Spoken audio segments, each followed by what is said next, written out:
All right, guys. How's it going? Hey, it's Sunday evening. I just finished running 380 laps at Dover in the 1987 Monte Carlo here. I'm going to switch to a mode that shows the game window in a second, but just wanted to say hey first. I'm going to try to start doing these videos every Sunday and releasing them so that we have that folks who want to run the NASCAR Legends series, the 1987 Cup cars, but feel a little bit intimidated about how they drive, not sure how to approach the track each week, can have something to help going into these races. So, first off, some intel that I've gathered and some of the results. In the garage, this setup is pretty tight. You're definitely going to want your brake bias at 42% at a minimum. I've been practicing at 12-to-1 steering ratio. That feels good for Dover. 16 to 1 or 14 to 1 might work as well. I didn't really move this around much. 12 to 1 felt really good, and I was able to drive manage my steering inputs enough that it did not excessively wear the tires. It was definitely difficult to get a full 90 lap run without blowing a tire earlier. You can see going through here that actually on my first run, I was running so hard that I think this was a 25% wear warning that I got, but it was only at lap 33 of the first run. Then my second run, I went 70-ish laps. I think it was 72, 37 to 109. And I blew a tire right about there, if I remember correctly. Did another run where I think I stopped at 50% wear. One of the things that I'm going to recommend that you all do is in your options, go into the sound settings and set your chattiness for the spotter to high. This will get you reliably an audible warning that'll sound like something like, hey, take care of your tires or something like that when either your right front or your right rear hits 50% wear. That's really important for letting you know early in the run whether you're on pace or if you're going to have to start saving more if you're in a race where you feel like it might go green the whole distance. You do have to pretty deliberately take care of your tires to get a full 90 laps out of them. I was able to do it on my final run, and I think I literally blew my right front at the 50 lap mark. So if this is lap 0, 285, 286 is lap 1, that means that, what is it, 375 would have been, yeah, so I didn't even get it to 90 laps on that run. I still think that it's possible, and you can also run fuel the whole way, but it's going to require a little bit of deliberate work to get there. Yeah, actually, this run did, but on lap 372, you see it stopped scoring me. I was actually still running laps here, but I had a flat right front at this point, and my times were still fine. It's just that they didn't get scored.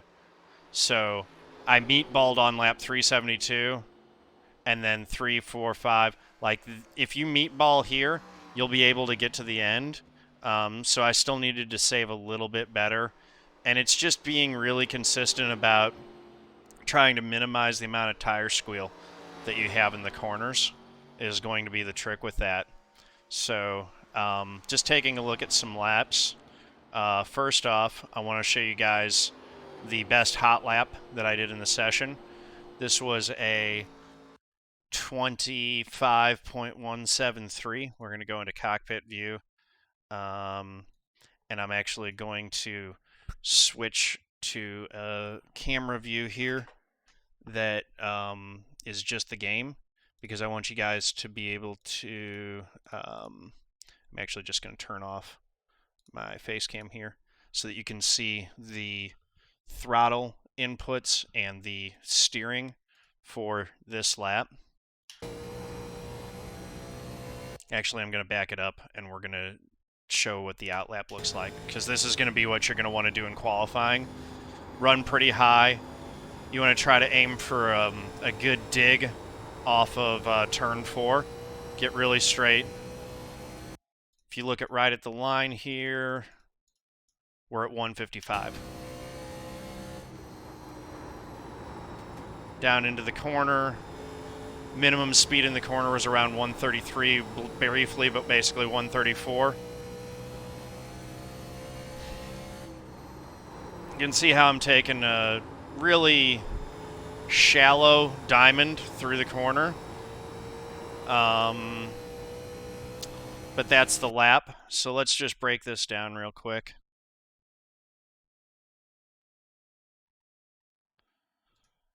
Again, you know, getting this line off of turn 4 really smooth.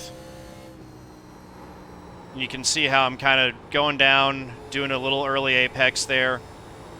You can watch the throttle here. I'm not at full throttle until right about here. And I start unwinding the wheel a little bit right there. You can see how little wheel I'm putting in too. You know, down the straights, it's basically even. And yeah, like with the hand, you can see where the hand is, but this is a better indication right here of how my steering wheel angle is. So that's maybe at a 45 degrees with a 12-to-1, if that. Probably less, actually, probably more like a 30-degree deflection from there to there.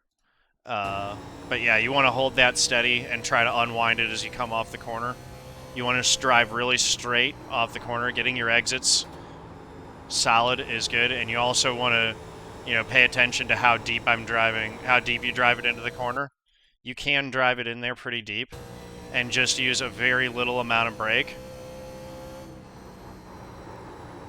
Fully off the gas, and then you start picking it back up. But that right there is, I think that'll end up being a pretty good lap. I wouldn't be surprised if folks, you know, if we really optimize it tomorrow, if you see folks getting down to the 25.0s, possibly down into a 24.9, but this should at least be a good starting point for you guys to have a rough idea of what a fast lap looks like. Now what I want to do is I want to go later into the run, and I'm going to take you into, you know, sort of the midpoint on this run. If you can see, like, my times start out in the, again, in the 25s. This 25.816 was a much more conservative initial lap, and probably something more like what you're going to want to use in the race. Just being a lot easier on the throttle, and you can hear there's a lot less tire squeal if you're listening to this. And the thing that I want to point out as well is that once, you know, you have pretty substantial fall off going from the 25s down through the 26s until you get around to 27 flats. And then you can pretty much always hit somewhere in the 27 flat. You can see that my slowest times get down to the 27 4s and 5s. These are me taking it really easy and really being careful with the tires, which you're going to have to do. But those laps probably could have been a little bit more optimized as well. I'm not sure. The main thing is that you really want to, as you go through this run, I'm going to go show you actually what these laps look like. You want to be really limiting how much tire squeal you have. So I'm being really careful not to pick up the throttle until I'm basically able to point it straight off the corner, and just being a lot easier in how you bleed the throttle on. Being really careful with how I'm applying the brakes as well. And you can see that my lift points are earlier. If you take the video back, and you can see my lift points are earlier. I'm having to use more trail brake going into the corner. But this line right here is sort of what you need to be doing to save tires. But the thing that, you can go faster than that. Like right here, you can see I've got these two 27 flats that are in between a couple 27 fours. And right there, though, that's probably a little bit too much tire wear, just listening to it, than what you want on corner exit. So you just have to manage it. You've got a certain budget of how much grip the tires have, and you're just going to have to manage it through the race. Getting that auditory cue of when your tires hit 50%, whenever, like, having that reliably is going to tell you if you're saving. And that's, again, assuming that this thing goes caution-free.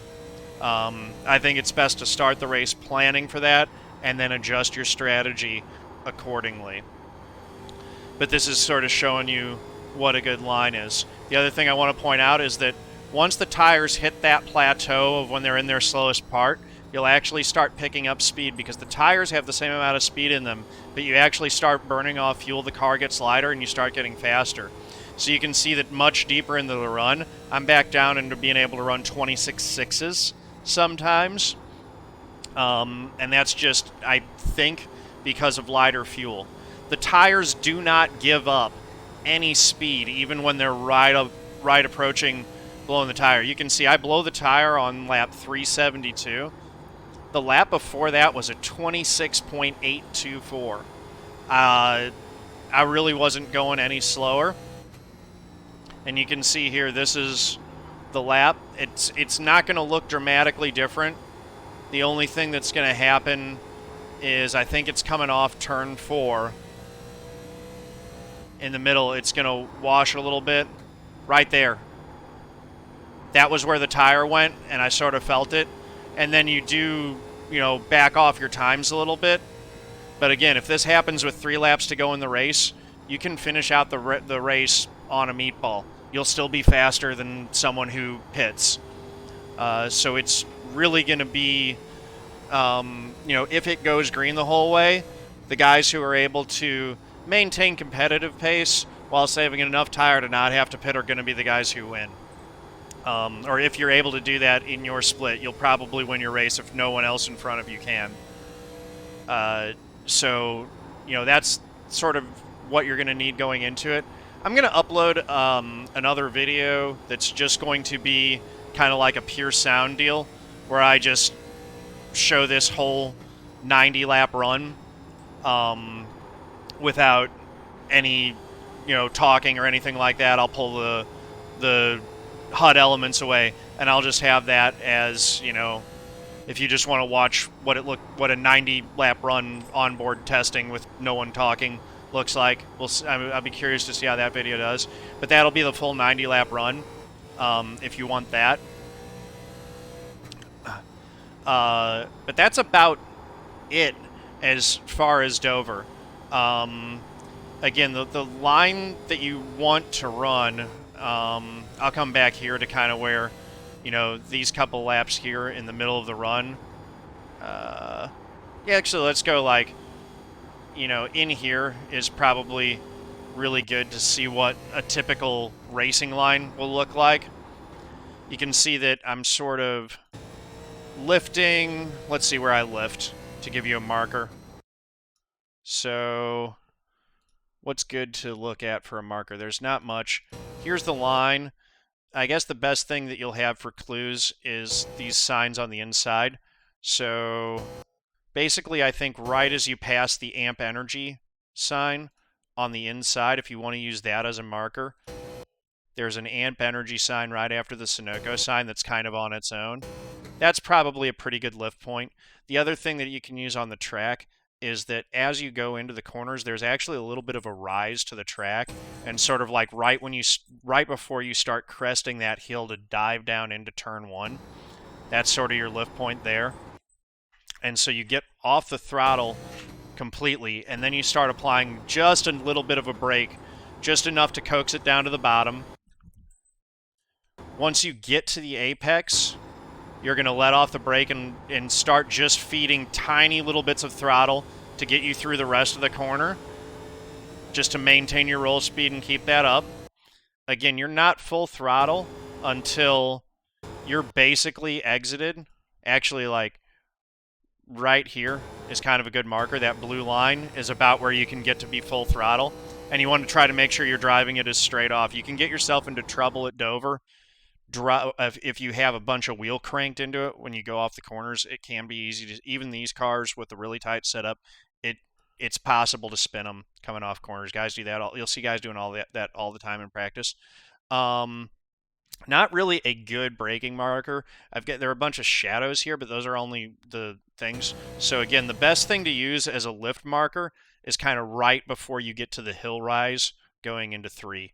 You can sort of see where the distance is for the Allied Bridge, but you sort of lift right as you get to the rise, and then again, it's similar kind of deal. You're going to ride trail brake down into the corner, and then slowly start feeding the throttle. That was actually a little bit bigger of a diamond that you're probably going to want to do. And then same principle coming off. Dover's got this real like altitude change. You kind of go up over a rise, dive way down into the corner, and then back up over those rises again. Anytime you're going over a rise like that, the car gets light, and it's especially important to try to have your steering wheel as straight as possible when you're full throttle, when your back tires have that rotation, because that's where if you have a bunch of wheel cranked into it, when the back gets light, that's when you can send your car into a spin with the rear tires. So it's something you're going to want to do a few laps to get a feel for, but you're going to want to feel that out. I don't expect all of you guys to do almost 400 laps in preparation for this race. I would say that at the very least, 45 minutes to a half hour, at least a half hour before you hop into the race session. So that's when registration opens. At least do that much practice to really get comfortable in the car before running it. If you're not feeling comfortable, you'll be amazed at how much that does. For me personally, I always recommend doing some practice the night before. Something with how your brain chemistry works. If you sleep and then wake up and come back, I always seem to pick up time from that. So I might be faster tomorrow and some of this stuff will click better, but for right now this is pretty good. So that's sort of it with Dover. I'm going to turn the face cam back on, but that's kind of what I've figured out so far in my testing with Dover. I hope that some of this is... Oh, that's another thing that I learned. You can have little hits like that with the wall, and it really won't hurt these cars too much. It does, I had about 25 seconds of damage. You don't want to kill the wall, but don't panic if you touch it coming off the corners. These safer barriers don't do a lot of damage compared to a concrete wall, and these cars can take a decent amount of punishment, especially with the new damage model. So definitely the fast line is going to be... I'll come to the outside part of the car for a second. Fast line, again, you're diamonding the corner, double apexing it, and you really want to be getting right out close to the wall. You can see I just touched it again there. But you can also see that it really...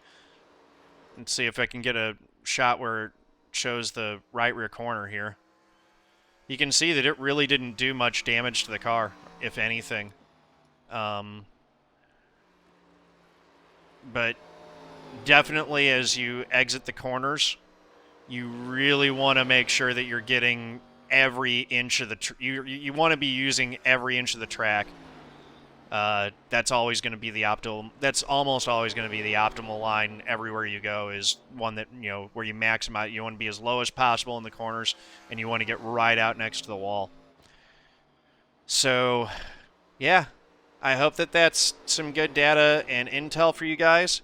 I hope to see more people start running this series. I've been seeing a decent number of folks, posting on Twitter and discussing and commenting that, these are the most fun cars to drive on the oval side of the sim.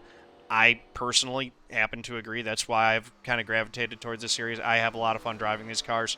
I want to see more people driving them. It's been communicated that some of what the barrier for folks and the hesitation with running them is the difficulty level for these cars. So hopefully posting some tutorial videos is going to assist with that.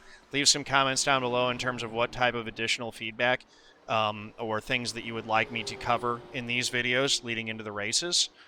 Bring up that. And I'm going to... Yeah, so let me know. Let me know what you think of these. You know, open for comments and stuff like that. Hope that this stuff is helpful to you guys. Yeah, so if you like this stuff, subscribe to the YouTube channel, click the like button, comment down below, and tell me that you like it. My Twitch channel is twitch.tv/JohnTheodoreLive. That link, as well as a bunch of other links, are in the bottom. Go follow me on Twitch. Come check me out when I'm going live. Make sure you hit the notification buttons. Usually my live streaming schedule is Monday nights for the NASCAR Legends, and you know, if I'm running Monday Night Racing or Road to Glory or something like that, if there's a league, that as well. Thursday nights when Road to Pro is on, and then Saturday afternoons for the NIS Fix. Sometimes it'll be Saturday afternoon, sometimes it'll be Sunday night. That kind of depends on my schedule. But that's sort of what I'm running and streaming right now. There may be additional races throughout the week that come randomly, but that's kind of my streaming schedule. So thank you guys very much. Hope you're well. Hope that you find this helpful. And peace out, y'all.